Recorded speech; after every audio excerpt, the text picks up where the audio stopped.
हज़रत हातम असम रहमतुल्लाह अलैह हज़रत शफ़ीक बल्खी रहमतुल्लाह अलैह के मुरीद थे और हज़रत अहमद हज़रुया रहमतुल्लाह अलैह हज़रत आसम जुहैन के मुरीद थे।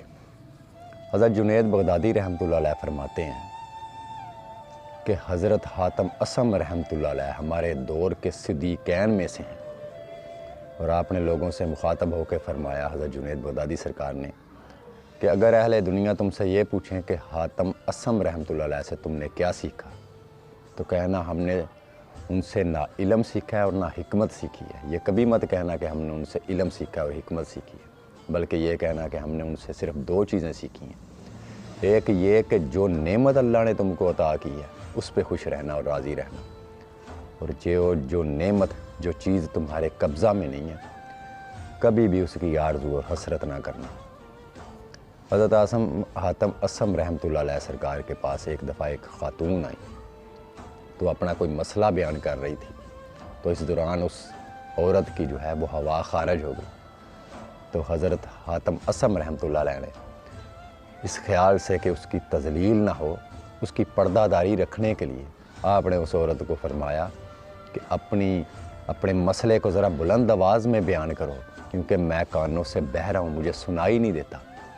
तो फिर उस औरत ने बुलंद आवाज़ जो है वो आपको अपना मसला सुनाया। लेकिन आपका ये आलम था कि जब तक वो औरत ज़िंदा रही तो आप जो है वो ख़ुद साख्ता ही बहरे बने रहे, ताकि उस औरत को यकीन हो जाए कि आप वाकई जो है वो बहरे हैं। और जब तक वो औरत ज़िंदा रही, यानी वो लिखने वाले लिखते हैं कि कम व बेश उस औरत ने 20 साल जो है वो ज़िंदगी के इस वाक़या के बाद गुजारे, और आप 20 साल तक जो है वो लोगों में बहरे बने रहे, हालांकि आप सुनने पे कुदरत रखते थे। फिर एक दफ़ा बलख में आप एक वाज़ की मजलिस में शरीक थे, तो आपने मजलिस में ये दुआ मांगी कि या बारी ताला, इस मजलिस में जो सबसे ज़्यादा आसी है, आसी का मतलब गुनहगार होता है, जो सबसे ज़्यादा गुनहगार है उसकी मग़फ़रत फरमा दे। आपकी मजलिस में उस वक़्त एक कफन चोर भी बैठा हुआ था।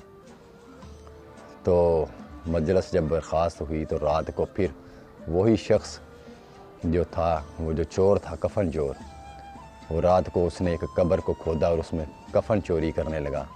तो आवाज़ आई, अल्लाह की तरफ से उसको आवाज़ आई, क्या बदबख्त, आज ही तो तेरी मग़फ़रत हुई है और तू फिर जो है वो कफन चोरी करने से बाज नहीं आ रहा। उस शख्स पे ये अब इस आवाज़ का ऐसा गलबा तारी हुआ कि वो अपने इस गुनाह से जो है हमेशा के लिए तायब हो गया, और फिर उसके बाद वो इस गुनाह से हमेशा के लिए तायब हो गया। उसने दोबारा फिर कभी चोरी नहीं की। हज़रत हातम असम रहमतुल्लाह अलैह का एक ये वाक़या भी है कि आपसे किसी ने दावत के बारे में बोला तो आपने फरमाया कि मैं तेरी दावत जो है वो 3 शराइत पर कबूल करूँगा। पहले ये कि जिस जगह पे मैं बैठना चाहूँ मैं वहीं बैठूँगा, तुम मुझे मना नहीं करो। दूसरा ये कि मैं जो खाना पसंद करूँगा वही खाऊँगा, इसमें भी तुम नहीं बात करोगे। और तीसरा ये कि जो चीज़ तुमसे तलब करूँगा तुमने मेरा वो हुक्म मानना। उस शख्स ने आपकी तीनों शराइत मान ली।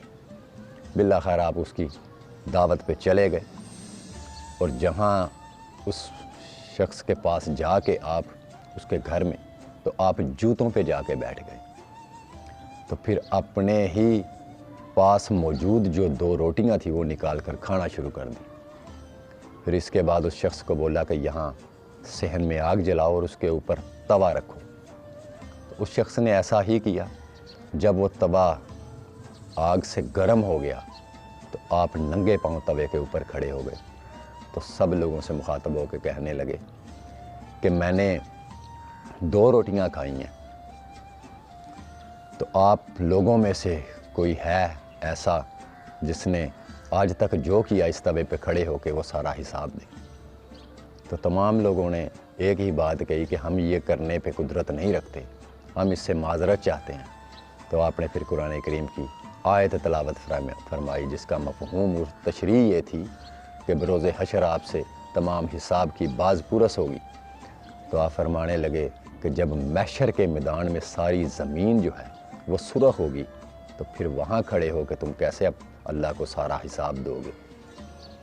आपका वाज इस कदर रिक्कत अंगेज़ था कि तमाम मजमे पे गिर आज़ारी की कैफियत तारी हो गई और तमाम लोग बेखुदी के आलम में ज़ारो कतार रोते रहे। ये हज़रत हातम असम रहमतुल्लाह अलैह जो हैं वो अपने दौर के बहुत बड़े मुत्तकी और परहेज़गार औलिया में से हैं, और इसलिए अहले तसव्वुफ़ की ज़िंदगी ऐसी है कि वो लोग अपने रब से खालस हैं, हर मामले में खालस हैं।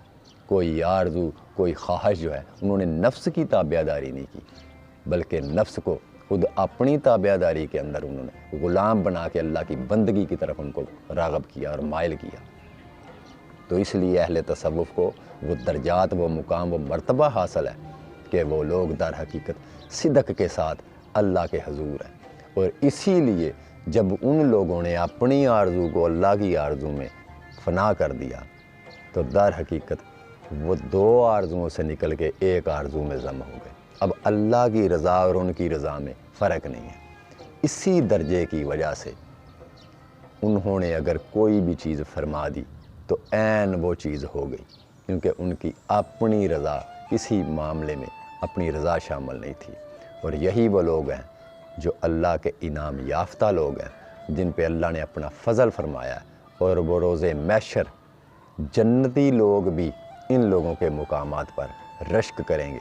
और ये लोग वो हैं जिनके बारे में अल्लाह की ज़ात फरमाती है कि बरोज़े महशर ऐसे लोग भी होंगे, ऐसा तबका भी होगा कि जिन पर अंबिया और शुहदा जो है वो रश्क करेंगे, क्योंकि उन लोगों ने अपनी ज़िंदगी में ही अपने नफ्स के साथ जिहाद किया, अपनी ख्वाहिशात के साथ जिहाद किया, और अल्लाह की ज़ात ने उनको अपने नूर के लिबास में उनको सरफराज किया और उन्हें रूहानी वलायत से सरफराज किया, क्योंकि वो किसी चीज़ के ख्वाहिशमंद और तलबगार नहीं थे, न किसी मुकाम के, न किसी रुतबे के, न किसी करामत के, न किसी वलायत के, न किसी खिलाफत के। और वो लोग अल्लाह की ज़ात में उसके कुर्ब में इस कदर महब हुए कि बेनियाजी उनकी शान बन गई।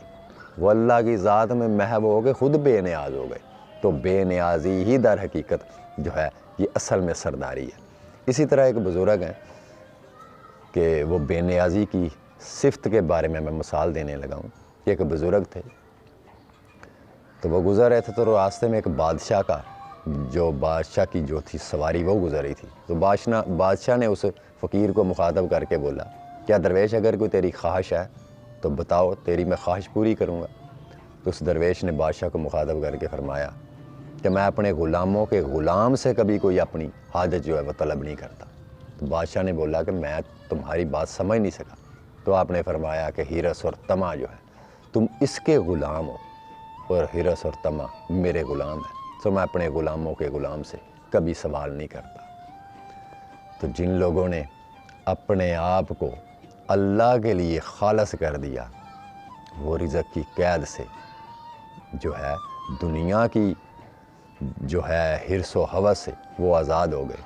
तो इसलिए वो लोग जो इस रास्ते में आते हैं, इसी वजह से उन लोगों को मसाइब और मुश्किलात का सामना उस कदर शदीद होता है जो आम लोगों की निस्बत जो है वो ज़्यादा होता है। इसी बारे में हज़रत निज़ामुद्दीन औलिया सरकार से एक दफ़ा हज़रत मीर खुसरू रहमतुल्लाह अलैह ने सवाल किया कि सरकार, ये जो अल्लाह से मोहब्बत करते हैं उन लोगों पर इतनी सख्तियाँ क्यों होती हैं? तो हज़रत निज़ामुद्दीन औलिया सरकार फरमाने लगे, इसलिए कि कोई कम ज़रफ़ इंसान अल्लाह से मोहब्बत का दावा ना कर गुज़रे।